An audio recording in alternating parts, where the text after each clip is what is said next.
सदाशिवसमारम्भाम् शङ्कराचार्यमध्यमाम् अस्मदाचार्यपर्यन्ताम् वन्दे गुरुपरम्पराम्।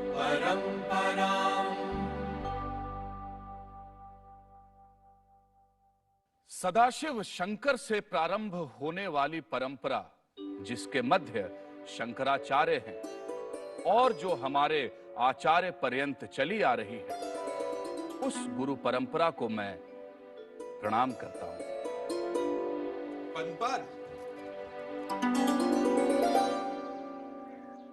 पद्मपाद, मैं तुम्हारे मन में चल रहे चिंतन में बाधा डालूं? डाली है तो कहो। तुम्हारे नजदीक आऊं? आओ। बैठो। बैठो। मैं कुछ पूछूं, तुम झुंझलाओगे तो नहीं? मैंने तुम पर झुंझलाना छोड़ दिया है। पूछो क्या पूछना है। अथा तो ब्रह्म जिज्ञासा, इसका क्या अर्थ हुआ? गिरी, गुरुदेव ने अभी 2 दिन पहले ही इसका अर्थ बताया था। गुरुदेव ने बताया तो था, पर मेरी समझ में नहीं आया था। तो सिर्फ मैं ही बचा हूं? मेरी व्यथा समझो पद्मपाद भैया। देखो, सुरेश्वराचार्य से पूछ नहीं सकता। वे आयु में गुरुदेव से भी बड़े और गुरुदेव जैसे ही गूढ़ हैं, निरंतर वेदांत में डूबे हुए। और अस्तामलक से तो पूछना ही बेकार है। उसकी तो मुट्ठी में ब्रह्म है। वो तो हमेशा ब्रह्म में लीन है। अब बचे तुम मेरे बड़े भाई जैसे, इसलिए तुमसे तो पूछ ही सकता हूं ना। कुछ पंक्तियां लिख लो, फिर मैं तुम्हें बुलाता हूं। तुम एक ही पुस्तक बार बार लिखते रहते हो। पहले मुझे समझा दो फिर। गिरी, कोई भी व्यक्ति एक ही पुस्तक बार बार नहीं लिखता। मैंने गुरुदेव लिखित ब्रह्म सूत्र भाष्य पर जो व्याख्या लिखी थी, उस पुस्तक को मेरे मामा ने ईर्ष्यावश जला दी थी। मेरे सौभाग्य से मैंने गुरुदेव को कुछ खंड पढ़कर सुनाए थे। गुरुदेव ने अपनी स्मृति से वे सारे खंड मुझे फिर से सुना दिए। उन्हें ही लिख रहा हूं। क्योंकि इसमें 5 अध्याय है, इसलिए पंचपादिका नाम रखा है इसका। बात समझ में आई? गुरुदेव को इतना याद कैसे रहता है? गिरी, पद्मपाद को लिखने दो और तुम्हें जो पूछना है मुझसे पूछो। अब न जाने मेरा क्या होगा।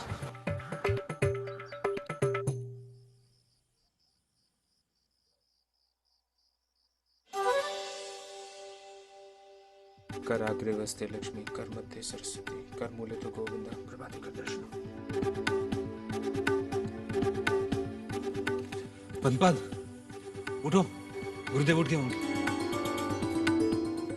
गिरी,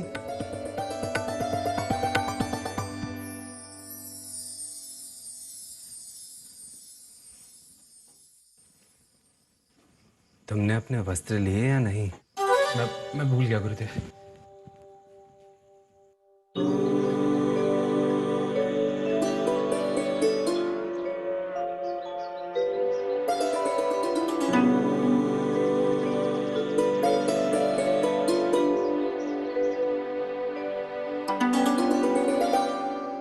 नटी, गिरी ज्ञान में पद्मपाद, हस्तामलक और सुरेश्वराचार्य से बहुत पीछे था, पर अपने गुरुदेव की सेवा में सदैव तत्पर रहता था।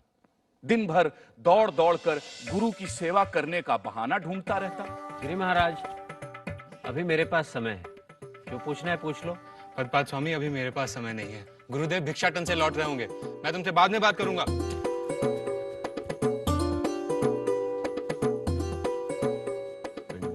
प्रणाम गुरुदेव।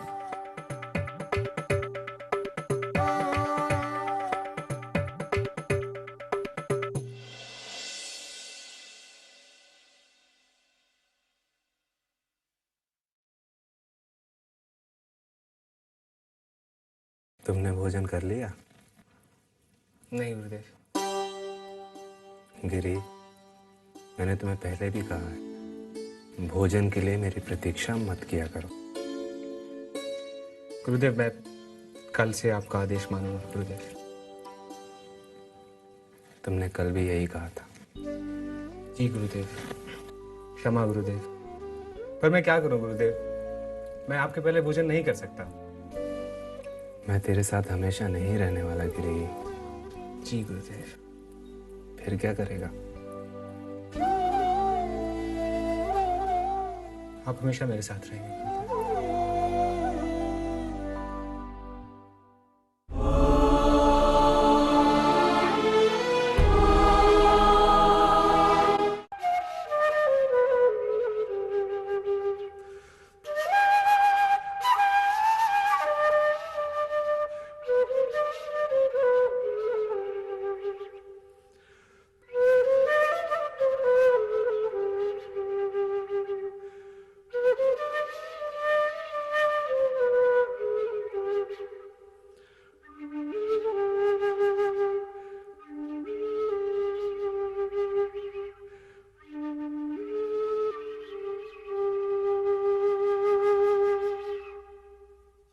लाला विजमान को बुढ़ापे में पुरुषार्थी पुत्र मिल गया और तेरे को जवानी में करोड़ों कमाओ बाप।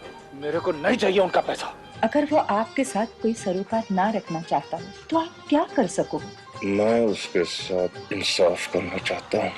ऋषभान की मदद करने की नई तरकीब क्या तोड़ पाएगी सतबीर की जिद? सतबीर ने आना है तो मेरे कहने से ही। बुनियाद यही बुनियाद।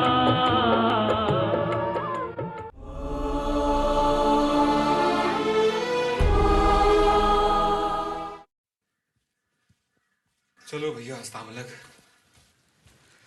गुरुदेव कुछ देर विश्राम करने चले गए। अब कुछ देर मैं बोलता रहूंगा और तुम सुनते रहोगे। अब एक तुम ही हो जिससे मैं अपने मन की बात कह सकता हूँ। गुरुदेव की आज्ञा से सुरेश्वराचार्य कोई ना कोई भाष्य लिखते रहते हैं और पद्मपाद भी ज्ञान की परंपरा को आगे बढ़ा रहे हैं। लेकिन तुम्हें गुरुदेव ने कुछ नहीं कहा, क्योंकि गुरुदेव मानते हैं कि तुम्हें ऐसे ही छोड़ दिया जाना चाहिए, क्योंकि तुम तो ब्रह्मलीन हो। अब बच गया मैं। मुझे कुछ आता ही नहीं तो मैं लिखूंगा क्या? कैसे गुरुदेव के ज्ञान की परंपरा को आगे बढ़ाऊंगा? मूर्ख जो हूं। स्वामी, मैंने सुना है बचपन में तुम भी महामूर्ख थे। नहीं, यानी कि तुम महामूर्ख जैसे दिखते थे। न खेलते, न पढ़ते, न लिखते, न गुस्सा ही करते। और एक दिन तुमसे निराश तुम्हारे पिता तुम्हें गुरुदेव के पास ले आए, ये जानने के लिए कि तुम्हारा कुछ होगा भी या नहीं। और गुरुदेव ने तुम्हें देखते ही ताड़ लिया था कि यह मूर्ख दिखाई देने वाला मूर्ख नहीं है। और जब गुरुदेव ने तुमसे पूछा कि तुम कौन हो, तुमने देववाणी में कह दिया कि तुम सच्चित आनंद स्वरूप आत्मा हो। और तुमने गुरुदेव को आत्मा का सत्य ऐसे कह सुनाया था जैसे आंवले की तरह सत्य तुम्हारी मुट्ठी में। और गुरुदेव ने तुम्हें अपना शिष्य बना लिया, हस्तामलक। तुम सोच रहे होगे कि मैं तुम्हारी ही कहानी तुम्हें क्यों सुना रहा हूं। वह इसलिए कि अब यह कहानी ही मेरी आखिरी उम्मीद है। अगर यह कहानी सच है तो बस एक बार मुस्कुरा दो, मुझे विश्वास हो जाएगा कि कभी कोई महामूर्ख भी महाज्ञानी बन सकता है। क्या यह कहानी सच है? क्या यह कहानी झूठ है? सच झूठ दोनों नहीं। गिरी, आया आचार्य।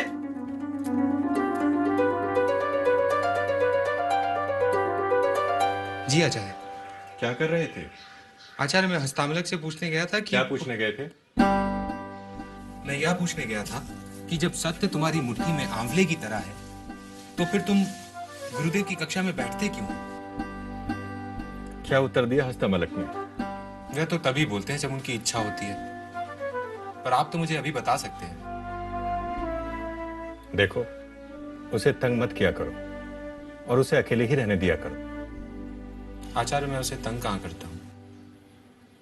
वह गुरुदेव की कक्षा में इसलिए आता है कि वह गुरुदेव की वाणी सुन अपने अनुभवों की पड़ताल कर सके। आचार्य, सच सच कहिएगा, मेरा कुछ हो सकता है? गिरी, गुरु की कृपा हो कुछ भी हो सकता है। न जाने गुरुदेव मुझ पर कृपा करेंगे भी या नहीं, पर आपने मुझे क्यों बुलाया था? तुमसे थोड़ी स्याही मिलेगी। मेरी सारी स्याही ले लीजिए, पर मुझे कुछ सिखा दीजिए। कितनी बार तुझे कहा है मेरे पैरों को मत दबाया कर। गुरुदेव, आपके पैरों को दबाता हूं तो मेरे हाथों को अच्छा लगता है। ऐसा लगता है जैसे कोरे कागजों पर कलम चला रहा हूं। सुरेश्वराचार्य और पद्मपाद तो दिन भर कलम चलाते रहते हैं। मुझसे मेरा ये सुख तो ना छीनिए। अच्छा अच्छा, जा अब सो जा।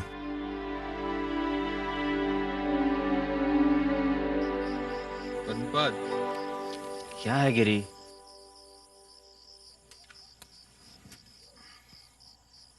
मैंने सुना है एक बार काशी में तुम गंगा तट पर कपड़े धो रहे थे और गुरुदेव दूसरे किनारे पर थे। हाँ तो? और गुरुदेव ने तुम्हें पुकारा तो तुम बिना कुछ सोचे समझे ही गंगा के जल में ही दौड़ने लगे। तब गुरुदेव की कृपा से तुम्हारे पैरों के नीचे कमल उगाए और तुमने गंगा पार कर ली। क्या गुरु कृपा से सचमुच ऐसा हो सकता है? मुझे नींद आ रही है, मुझे सोने दो।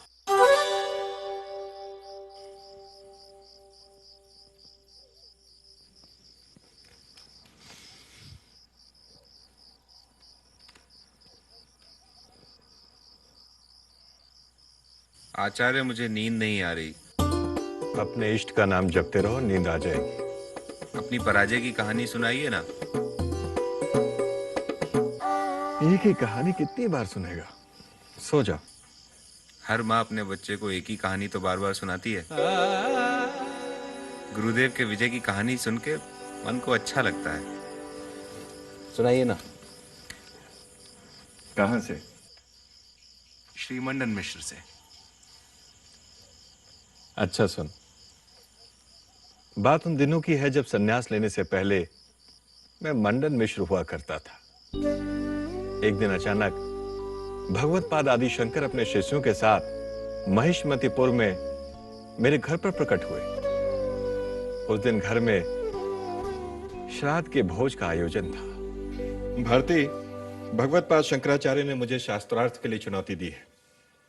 ओह, इसलिए दोपहर को आप दोनों के बीच ब्रह्मभोज के समय बात हो रही थी। मुझे लगा कोई सन्यासी आया है भिक्षा के लिए।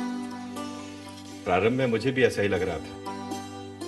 पर भगवतपाद आपसे ही क्यों शास्त्रार्थ करना चाहते हैं? भगवतपाद शंकर मेरे आचार्य कुमारिल भट्ट से शास्त्रार्थ करना चाहते थे। क्यों? भगवतपाद शंकर मेरे आचार्य के ईश्वर संबंधी मत का खंडन करना चाहते हैं। आचार्य ने उन्हें मेरे पास भेजा। ओह, आपने चुनौती स्वीकार कर ली? हाँ, और हम दोनों के बीच यह भी तय हुआ है कि जो भी हारेगा वह जीतने वाले का शिष्य बनेगा। यानी आप हारे तो आपको संन्यास लेना होगा, और आचार्य शंकर हारे तो आपके दास? हाँ। और निर्णायक कौन होगा? तुम। मैं? भगवतपाद ने ही तुम्हारा नाम सुझाया है। पर आप दोनों के शास्त्रार्थ को तो कई दिन लग सकते हैं। मैं घर के सारे काम छोड़ निर्णायक कैसे बनूं? आचार्य शंकर को तुम्हारे ज्ञान और निष्पक्षता पर पूरा विश्वास है। शास्त्रार्थ 18 दिनों तक चला। देवी उभय भारती ने हम दोनों के गले में फूलों की एक एक माला डाल दी थी। देवी बीच बीच में अपना गृह कार्य करती और 18वें दिन उन्होंने मेरे गले में पड़ी मुरझाई फूल की माला को देख मुझे पराजित घोषित कर दिया। हारने के उद्वेग से मेरे शरीर की उष्मा से मेरे गले में पड़े माला के फूल मुरझा गए थे।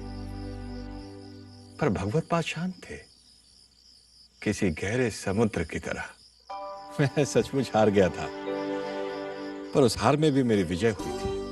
उस दिन शास्त्रार्थ में हारकर मैंने एक महान गुरु को पाया था। मुझ पर भगवतपाद की कृपा हुई थी।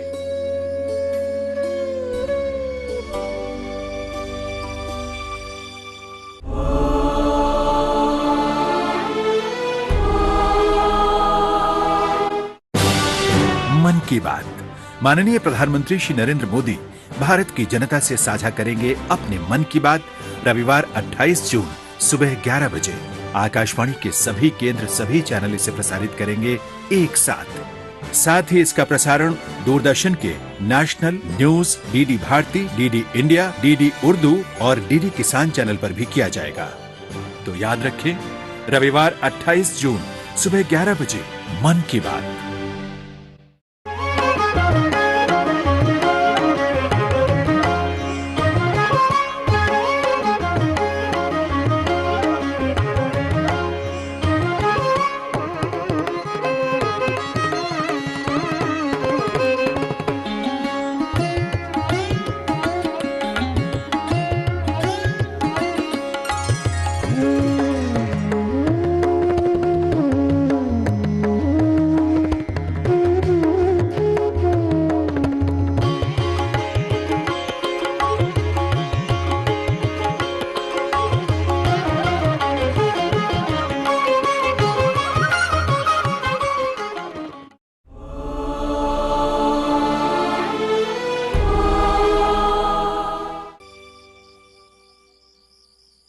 महर्षि वशिष्ठ के शिष्य महर्षि शक्ति के पराशर के वेदव्यास के शुकदेव के गौड़पाद के गोविंद भगवत के शिष्य आचार्य शंकर। क्या हुआ गिरी? लगता है गुरुदेव मुझे पुकार रहे थे। कोई तुम्हें नहीं पुकार रहा गिरी। नहीं, सो जाओ। मुझे गुरुदेव के कक्ष के बाहर ही जाकर सोना चाहिए। न जाने कब मुझे पुकार दे।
गिरी दिखाई नहीं दे रहा है।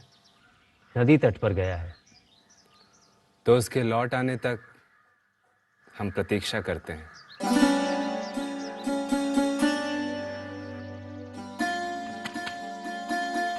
मैं भगवत पाद के ज्ञान की परंपरा को कैसे आगे बढ़ा पाऊंगा? कैसे गुरुदेव का ऋण उतार पाऊंगा?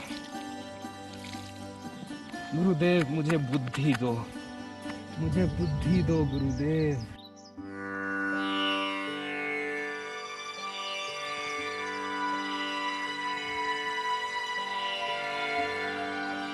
गुरुदेव,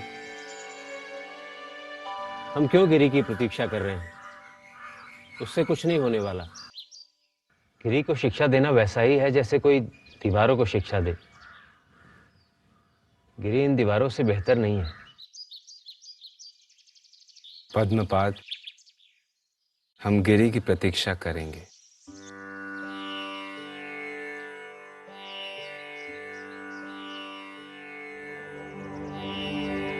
गिरी, लो, बुद्धि लो, ज्ञान लो।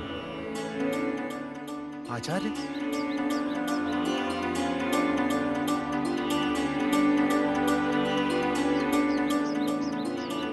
आचार्य,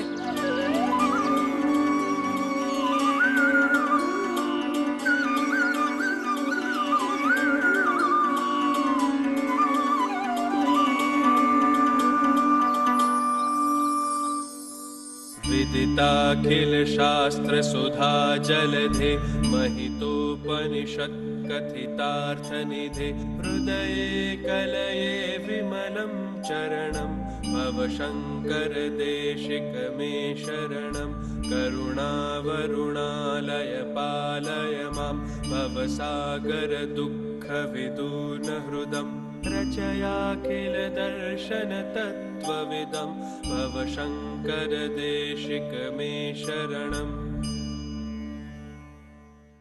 हे शास्त्रों के अमृत सागर, उपनिषदों में कथित ज्ञान के भंडार, मैं अपने हृदय में आपके चरण कमलों पर ध्यान करता हूं। हे आचार्य शंकर, मुझे अपनी शरण में लो। और उसी क्षण गिरि ने जिस छंद को कठिन माना जाता है, उस तोटक छंद में अपने गुरु की चरण वंदना में 8 पदों की रचना की। लेकिन ये कैसे हुआ सूत्रधार? नटी, गुरु कृपा सिर्फ उस पर ही नहीं होती जो महान ज्ञानी है, बल्कि उस पर भी होती है जो निर्मल मन से गुरु चरणों की सेवा करता है। पद्मपाद की बातों से आहत हो शंकराचार्य ने अपने ज्ञान का अलौकिक अंश गिरि को दिया, और उस दिन से गिरि तोटकाचार्य के नाम से जाने जाने लगे, क्योंकि उन्होंने अपनी पहली रचना तोटक छंद में की थी। आओ तोटकाचार्य।